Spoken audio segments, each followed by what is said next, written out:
Greetings, humans. The Odyssey, a foundational oral poem purportedly written down by the human Homer back before having two names became necessary.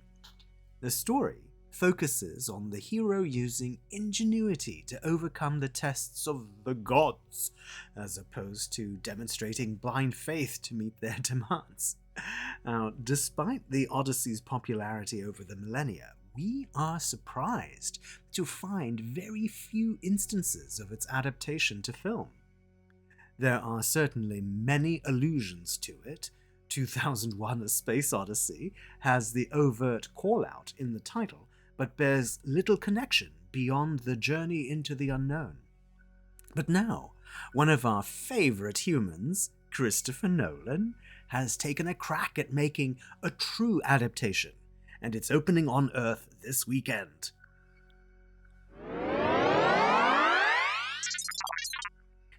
Zbot4096 here, with a review of the human movie The Odyssey. As usual, we avoid theatrical spoilers by only speaking to trailer reveals, and our review process targets three vectors: story, characters, and theme, before rendering our rating of the film. Let us begin. Story. Given writer-director Christopher Nolan's talent, his clout, and his appreciation of the source material, he is able to realize the central plot of the Odyssey on screen intact. His focus on realism and the lived experience of his characters puts the film in the perspective of ground level, or sea level if you prefer.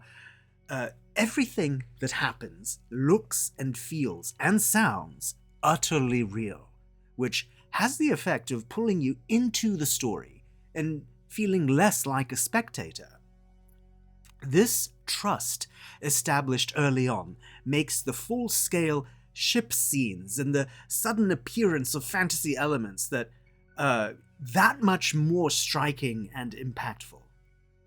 At the same time, Nolan is also adapting the text to the medium, and also tuning some of the characterizations to suit a realistic tone. In the poem, the fantasy is much more literal, the characters' actions more idealized, focused on resolving as fables or allegories. This version feels more like we're actually witnessing the original real-life events that the poem would later be based on, and later still collated together by Homer. This approach, while engaging on a deeper level, also has a cost, and that cost is the literal flights of fancy from the various retellings of the fable, where the fantastical beings are more overt, more wondrous, more magical in appearance, than the more subtle presentation we get here. Thankfully, the magic is not completely zeroed out. The moments that are there are extraordinary and brilliantly conceived and realized, perhaps even heightened by the contrast with the otherwise extreme realism of everything else. Nolan's bargain with the gods instead pays off with the characters. Anne Hathaway's Penelope and Tom Holland's Telemachus are both compelling in relatability and the desperate decisions they push themselves and each other toward.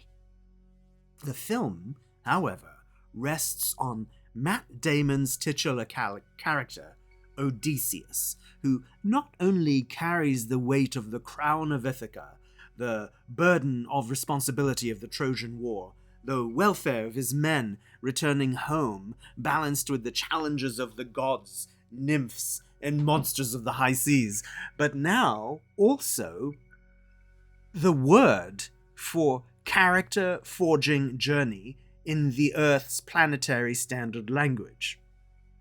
Now, despite being a character from a fantasy story, this Odysseus feels like a real human being.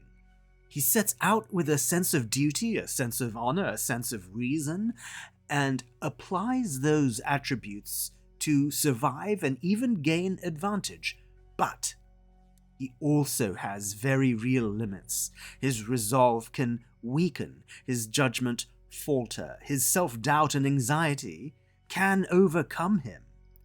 And with each of those moments, this great man of myth, this king from ancient history, becomes a viable example for any being. And it's here where the act of adaptation from one medium to another happens, and the film charts a more nuanced theme from the facts and details of the text. While the poem presents as a sequence of puzzles that Odysseus solves, the film more directly weaves in a character arc.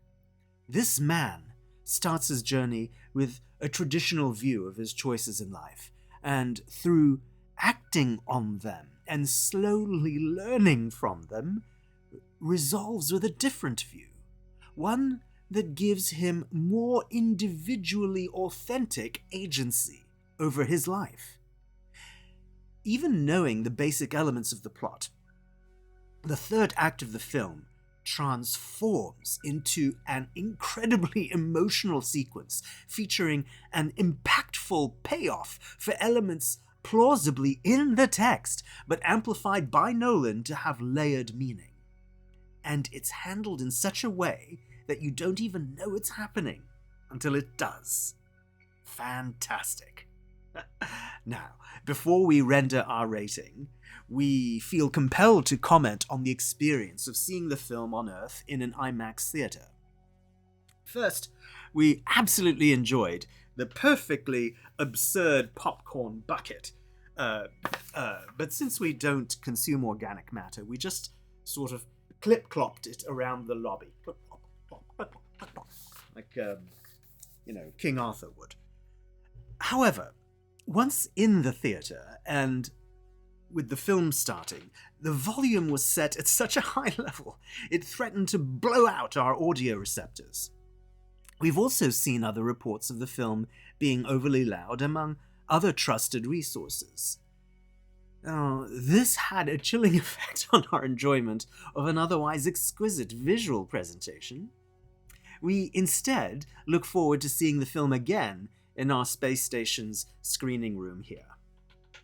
But setting that aside for now, for its wondrous combination of faithfully reflecting the story of Odysseus and also connecting the character dots that Homer left open in plain sight, we give Christopher Nolan's The Odyssey our highest rating. And so concludes our review. For humans seeing this on your human YouTube, if you have feedback, please write in your own comments so that we can continue to improve our perspective on human rectangular entertainment, and so that you can continue to have the human voice reflected in the cosmos. Until next time, farewell, humans.